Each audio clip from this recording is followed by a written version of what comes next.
जय माता दी दोस्तों। आप सभी लोगों को मैं नवरात्रि की बहुत बहुत बधाई देना चाहती हूँ। इस समय चल रही है नवरात्रि और माता रानी करे आपकी हर मनोकामना पूरी हो। और शायद माता रानी आपसे बहुत प्रसन्न है, तभी आप मेरी वीडियो को देख पा रहे हैं। माता रानी चाहती हैं कि अब आपके सारे दुख दूर हो जाएं, इसलिए ये उपाय आप तक स्वयं पहुंच रहा है। दोस्तों, इस समय चल रहा है नवरात्र। माँ की कृपा इन 9 दिनों में भक्तों को सदैव मिलती रहती है, परंतु आने वाली जो तिथियां हैं, अष्टमी और नवमी, ऐसी 2 तिथियां हैं जो माँ के आशीर्वाद और कृपा प्राप्त करने की अचूक तिथियां हैं।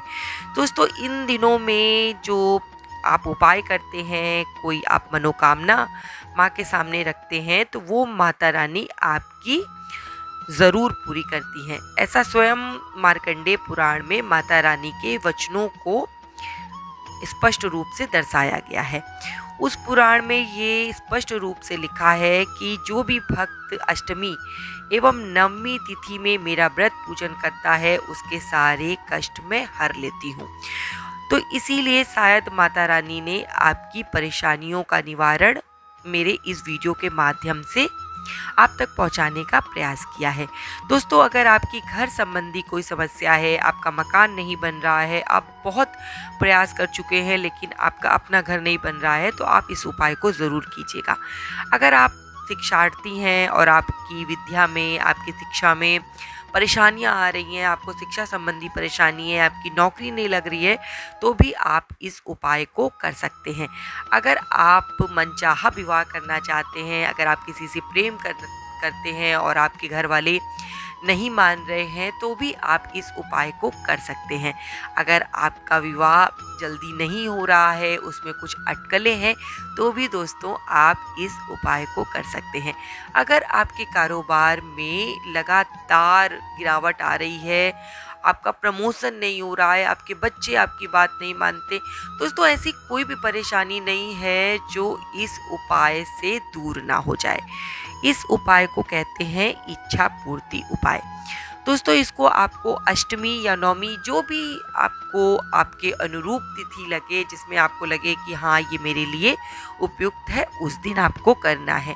लेकिन इस उपाय को आपको घर में नहीं करना है, यानी कि आप इस उपाय को घर में नहीं कर सकते हैं। अष्टमी या नवमी तिथि अपने उन अनुरूप चुन लीजिए। सुबह या शाम किसी भी समय आप इसे कर सकते हैं जब आपके पास टाइम, क्योंकि दोस्तों अगर आप कोई भी इस तरीके का उपाय जो होता है उसे आप जल्दबाजी में करते हैं, तो इसका पूरा लाभ आपको नहीं मिलेगा। तो 3 अक्टूबर या 4 अक्टूबर, इनमें से जो भी दिन आपको उपयुक्त लगे, आपको लगे कि हाँ मैं कुछ समय के लिए फ्री हूँ, तब इसे आपको करना है। अगर सुहागिन स्त्रियां इसको कर रही हैं, कुछ बातों का ध्यान रखना होगा। और अगर कुंवारी लड़कियां अपने विवाह के लिए इस पूजन को करती हैं, तो उन्हें भी कुछ बातों का ध्यान रखना होगा। तो सबसे पहले जान लेते हैं कि आपको किन किन पूजा सामग्रियों की ज़रूरत है। दोस्तों, आपको सबसे पहले चाहिए गुड़हल का फूल। गुड़हल का फूल माता रानी को बहुत प्रिय है, और लाल जो पुष्प होता है वो माता रानी को चढ़ाया जाए अगर गुड़हल का पुष्प, तो आपकी मनोकामना पूर्ण ज़रूर होगी, 100% होगी। एक आपको गुलाब के फूल की माला ले लेनी है, पान का पत्ता आपको लेना है, सुपारी आपको लेनी है, लौंग लेनी है और फल लेने हैं। अगर आप अनार का फल लेते हैं तो वो आपके लिए बहुत उपयुक्त होगा, क्योंकि अनार जो है वो माता रानी को चढ़ाया जाए तो वो शीघ्र ही आपको आपका मनचाहा फल प्रदान करती है। इसके अलावा आपको दोस्तों एक पानी वाला नारियल लेना है। उस नारियल पे आपको कुमकुम से स्वास्तिक बनाना है और उस पर एक लाल चुनरी लपेट देनी है।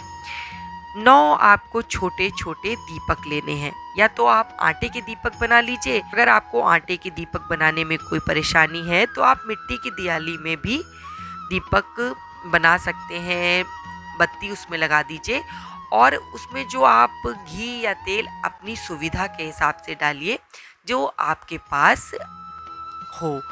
अगर आप शुद्ध देसी घी से जलाना चाहें तो उसे प्रयोग कर लीजिए। अगर आपको उसमें जलाने में कोई परेशानी आ रही है तो आप तिल्ली के तेल का दीपक, ये 9 जो है आपको बनानी है, छोटे छोटे दीपक आपको बना लेने हैं। अब आपको ये सारी सामग्री लेकर एक निश्चित समय पर, चाहे सुबह चाहे शाम को, अष्टमी या नवमी, इनमें से एक तिथि को चुनकर मंदिर पहुंच जाना है। माता रानी को प्रणाम। हम आपको अपनी कामना माता रानी के सामने बोल देनी है कि मैं इस कामना से, इस मनोकामना से, इस परेशानी के कारण आपके इस उपाय को कर रहा हूँ या कर रही हूँ, मेरी लाज आपके हाथों में है। फिर आप जितने समय तक इस उपाय को दोस्तों करेंगे, आपको माता रानी के एक मंत्र का जाप करना है। वो मंत्र मैं आपको पढ़कर भी सुना दे रही हूँ और आपकी सुविधा के लिए स्क्रीन पर भी लिख दे रही हूँ। मंत्र है ओम ऐं ह्रीं क्लीं चामुंडाय विच्चे। इस मंत्र को आपको लगातार बोलते हुए इस उपाय को करना है। आपको सारा जो मैंने सामान बताया है, सामग्री बताई है जो पूजा की, माता रानी को अर्पित कर देना है। सारा सामान चढ़ाने के बाद, यानी कि आपने नारियल चढ़ा दिया, माता रानी को मिठाई का भोग लगा दिया, उन्हें पान चढ़ा दिया, लौंग चढ़ा दी, सुपारी चढ़ा दी, माला पहना दी। उसके बाद आपको, अगर आप सुहागिन हैं तो सुहाग की सामग्री चढ़ाना आपको नहीं भूलना है। और अगर आप कुंवारी हैं और शीघ्र विवाह की कामना से इस उपाय को कर रही हैं तो भी आपको सुहाग से जुड़ी हुई सामग्री चढ़ानी है, यानी कि जिसमें चूड़ी, बिंदी और सिंदूर, आलता वगैरह होता है ना, वो सामग्री आपको ले जाकर माता रानी के चरणों में अर्पित करनी है। और जो मंत्र अभी आपको बताया है, निर्वाण मंत्र, उसका 108 बार, यानी कि एक माला आपको बाद में भी करनी है जब ये आप सब कुछ चढ़ा लेंगे। बीच में तो आपको इस मंत्र को जाप करते ही रहना है, लेकिन सारी सामग्री चढ़ाने के बाद आपको 108 बार बैठकर इस मंत्र को जपना है। फिर आप अपने दाहिने हाथ में वो जो आपको धागा ले जाना है ना, मौली वाला साथ में, उस धागे को अपने दाहिने हाथ में लेकर माता के सामने अपनी मनोकामना, परेशानी, जो भी कुछ है बोलकर माता के मंदिर में, माता के पाँव के पास या माता के हाथ में जहाँ पे चूड़ी पहनाते हैं या जहाँ भी त्रिशूल में, जहाँ भी कहीं आपको बांधने लायक जगह मिले, वहाँ पर इस धागे को आपको बांध देना है और उसमें अपनी समस्याओं को बोलते जाना है और गांठ लगाते हुए जाना है। और ये बोल देना है कि माता रानी, आप मेरी मनोकामना शीघ्र पूरी कीजिए और मेरी परेशानी को दूर कीजिए। मैं आपके इस धागे को खोलने स्वयं आऊँगी या आऊँगा। दोस्तों, इस उपाय को अगर आप पूरी श्रद्धा एवं विश्वास के साथ अष्टमी या नवमी तिथि के दिन करते हैं तो मेरा विश्वास है माता रानी आपकी उस मनोकामना या उस कष्ट को शीघ्र ही हर लेंगे, मनोकामना को पूरी करेंगे और उनकी कृपा आपके ऊपर सदैव बनी रहेगी। दोस्तों, आपको आज का वीडियो कैसा लगा? अगर पसंद आया हो तो आगे शेयर कर दीजिएगा और ऐसे ही वीडियो का आनंद लेने के लिए मेरे चैनल को सब्सक्राइब कर लीजिएगा। धन्यवाद।